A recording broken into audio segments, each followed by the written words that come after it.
मोनिशा अपने प्लान में आखिरकार कामयाब हो गई थी। उसकी आंखों में एक ऐसी चमक थी जैसे किसी शिकारी को अपनी शिकार की चीख सुनाई दे।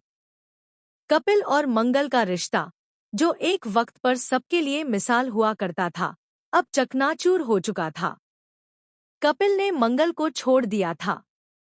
मंगल की आंखों से बहते आंसू उसके दिल की टूटन की गवाही दे रहे थे।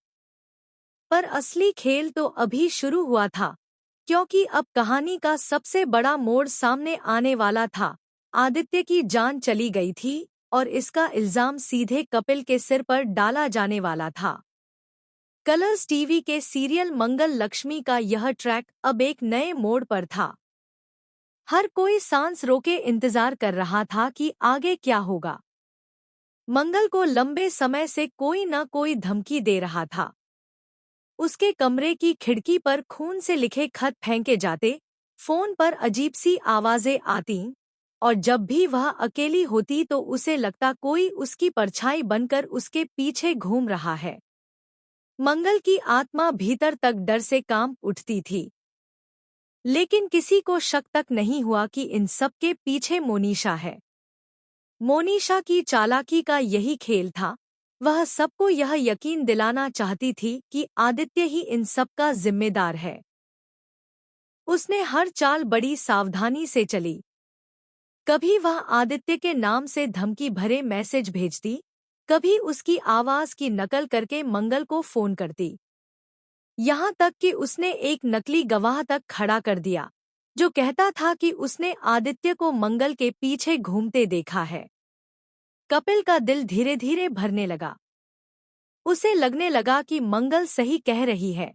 आदित्य पर भरोसा करना उसकी सबसे बड़ी भूल थी। कपिल ने मंगल से कहा भी, देखो मंगल, मुझे साफ दिख रहा है कि आदित्य ही तुम्हें परेशान कर रहा है। उसकी नजरें साफ नहीं हैं। अब मैं और कुछ नहीं सुनूंगा। लेकिन मंगल ने दृढ़ता से कहा, नहीं कपिल, मैं जानती हूँ आदित्य ऐसा नहीं कर सकता। तुम्हें धोखा दिया जा रहा है। तुम जिस पर इल्जाम लगा रहे हो वह मासूम है। कपिल के कानों में ये बातें आग की तरह गिरीं। उसका खून खौल उठा। गुस्से से भरा हुआ वह आदित्य के पास जा पहुंचा और उसे खरी खोटी सुनाने लगा। तू सोचता क्या है अपने आप को? मेरी मंगल को तू धमकाता है। उसके पीछे तू पागल हो रहा है। आज मैं तुझे बता दूंगा कि कपिल नाम का इंसान अपनी बीवी के खिलाफ किसी को बर्दाश्त नहीं करेगा। आदित्य हक्का बक्का रह गया। वह कहने लगा, कपिल, तुम गलत समझ रहे हो।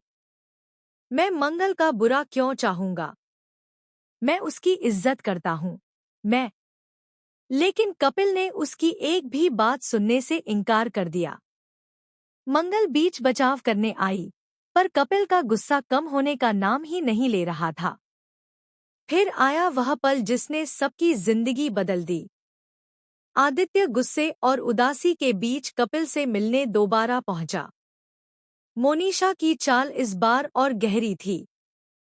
उसने पहले ही बिल्डिंग की सीढ़ियों पर तेल गिरा दिया था, रेलिंग ढीली कर दी थी। जैसे ही आदित्य वहां पहुंचा, अचानक उसका पैर फिसला और वह लड़खड़ा कर किनारे पर पहुंच गया। कपिल ने झट से उसका हाथ पकड़ लिया। दोनों की सांसें थम गईं। कपिल, मुझे बचा लो, आदित्य चीखा। कपिल ने पूरा जोर लगाया, उसका हाथ कसकर पकड़ा। लेकिन तभी पीछे से एक साया आया, वह मोनिशा थी। उसने धीरे से कपिल की पीठ पर हल्का सा धक्का दिया। कपिल का संतुलन बिगड़ा और उसका हाथ ढीला पड़ गया। आदित्य नीचे जा गिरा। नीचे गिरते ही एक जोरदार आवाज गूंजी। आदित्य की चीखें हवा में गुम हो गईं। कुछ ही पल में उसकी सांसें थम गईं।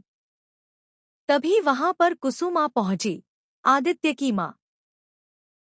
उसने देखा कि कपिल ऊपर खड़ा है और उसका